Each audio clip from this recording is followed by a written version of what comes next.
Bonjour à tous et à toutes. Après les vacances, j'avais la flemme de faire un connaître sur les jeux vidéo, donc j'ai décidé de faire un truc inédit. J'ai cherché sur internet et un film m'a interpellé, c'est Chevaliers du Zodiaque et la légende du sanctuaire, sorti le 25 février 2015. J'ai donc préparé le sujet et j'ai vu un bon jour qu'un youtubeur avait critiqué le film et sa vidéo était pleine d'erreurs et son analyse se tournait que sur son propre point de vue et c'était à sens unique. Donc j'ai décidé de consacrer le début de cette vidéo à la correction de cette analyse. Et afin de garder son anonymat, nous avons décidé de modifier sa voix et nous l'appellerons Marguerita. Nous écouterons alors Marguerita et nous l'intercepterons à chaque fois qu'elle donne une info. Le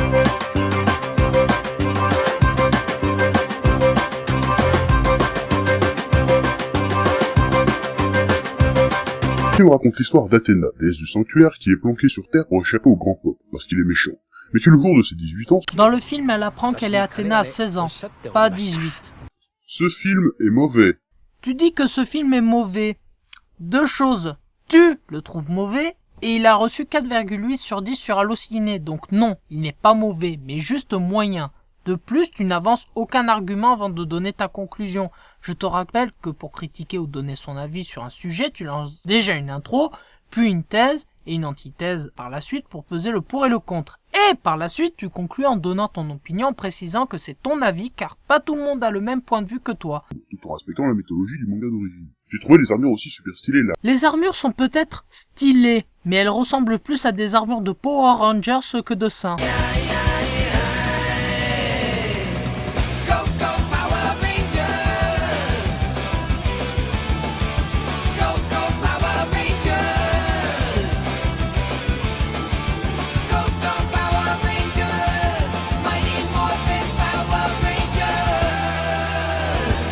Donc tu promues une erreur. Mais le gamin, tout au fond de moi, a surkiffé la race de sa grand-mère la chienne. Alors c'est typiquement le genre de phrase qu'il faut pas mettre car c'est extrêmement vulgaire et ça fait pas rire. Elle met juste ça pour compléter un vide mais je pense que tu devrais rien dire, ce serait mieux. Adapter l'arc du sanctuaire en 1h33, c'était une grosse conne. Là je suis d'accord avec toi mais tu dis une chose véridique qu'à partir de 1 minute 30 de vidéo donc ça promet pour la suite. 12 putains de chevaliers d'or super balèzes à démonter. Ça se voit que t'as pas suivi le film car dès le début on voit que le chevalier du Sagittaire meurt que le grand pop annonce la mort du chevalier des Gémeaux car il s'est sacrifié pour sauver la vie d'Athéna. Donc celui qui a vu le début du film sait qu'ils vont en affronter 10 et ceux qui ont vu la série savent qu'ils vont en affronter 9. Et Saori, en fait j'avais oublié de te dire, mais quand t'auras 18 ans, 16. en fait tu vas devenir la déesse Athéna, il y a des chevaliers d'or méchants qui vont essayer de venir te taper, de te kidnapper, mais t'inquiète, on en a entraîné d'autres pendant que tu étais à l'école en fait. Ils vont venir te sauver. Donc pas de panique, ça va bien se passer, d'accord? Ah d'accord, ok, carrément. Bon bah d'accord, alors ok, allons-y. Je me demande si on a vu le même film, car en apprenant ça, la princesse Saori n'y croit pas du tout et par la suite s'enferme dans sa chambre car elle est dépassée par les événements. Après cette scène, il y a Sierra qui se pointe, il fait bonjour, je suis le chevalier Pégase. Là t'as fait enchanté. Puis après les autres ils arrivent, font pareil. Bon, là je vais montrer la séquence car sinon vous allez jamais me croire. Hein.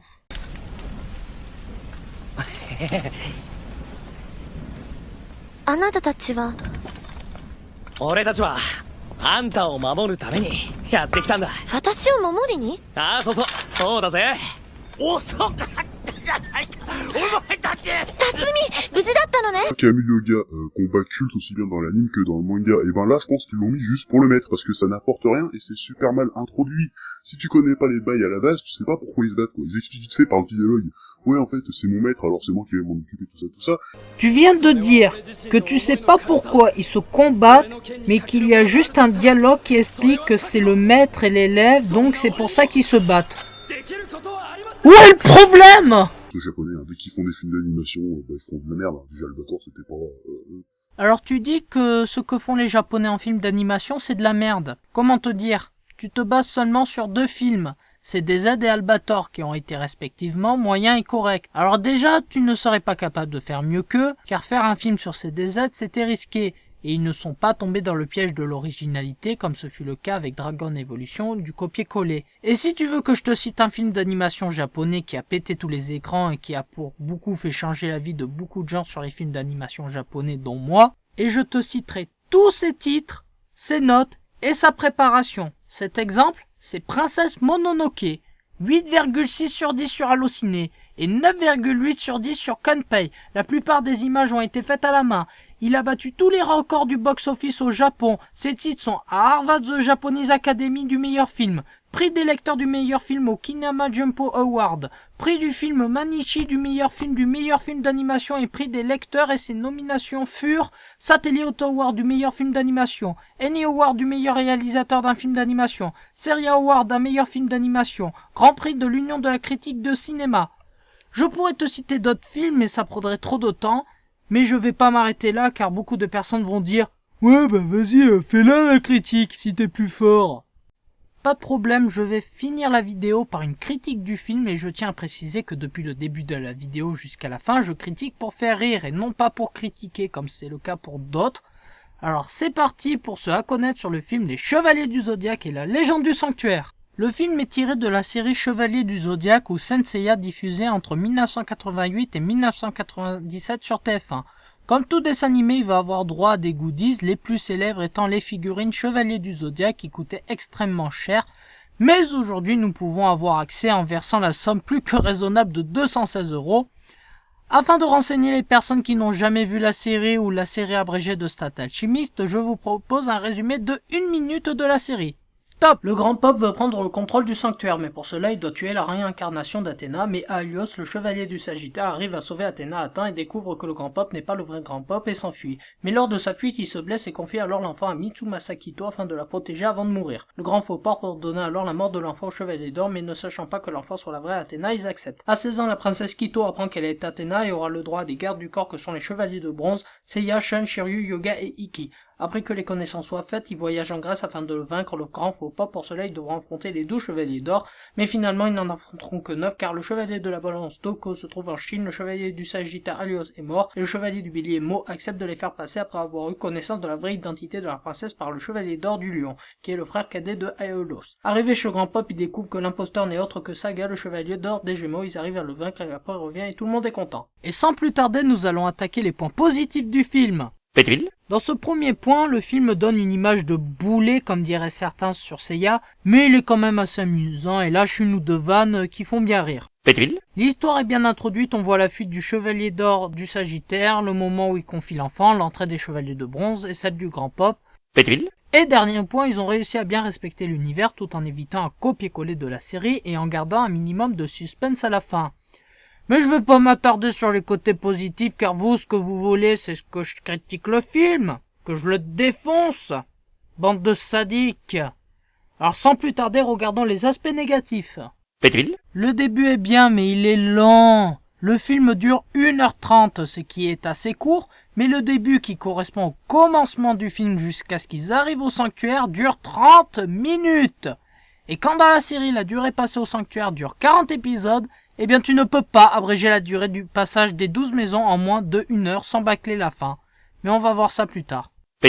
Bon, au début, ils voient qu'ils se sont dit qu'ils avaient le temps, donc ils ont rajouté des scènes ennuyeuses, mais Athéna elle a l'air vraiment de se faire chier quand tout d'un coup...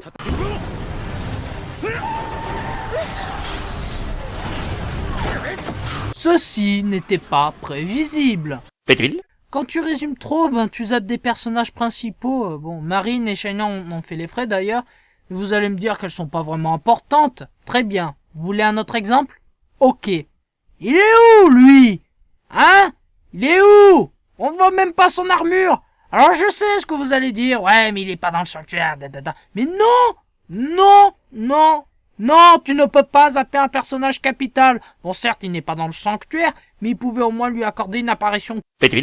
Ils ont trouvé un autre moyen de raccourcir le passage en faisant un combat entre les chevaliers de bronze et le chevalier du Capricorne et du Scorpion en même temps.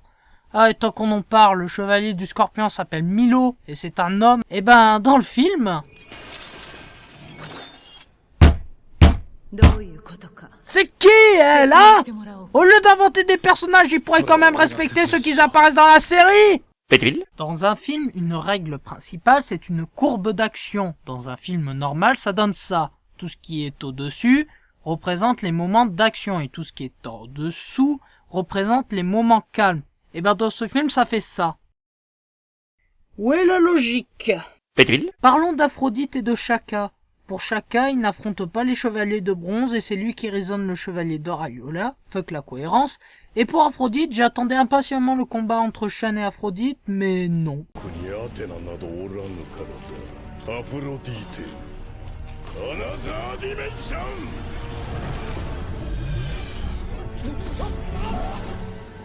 Super.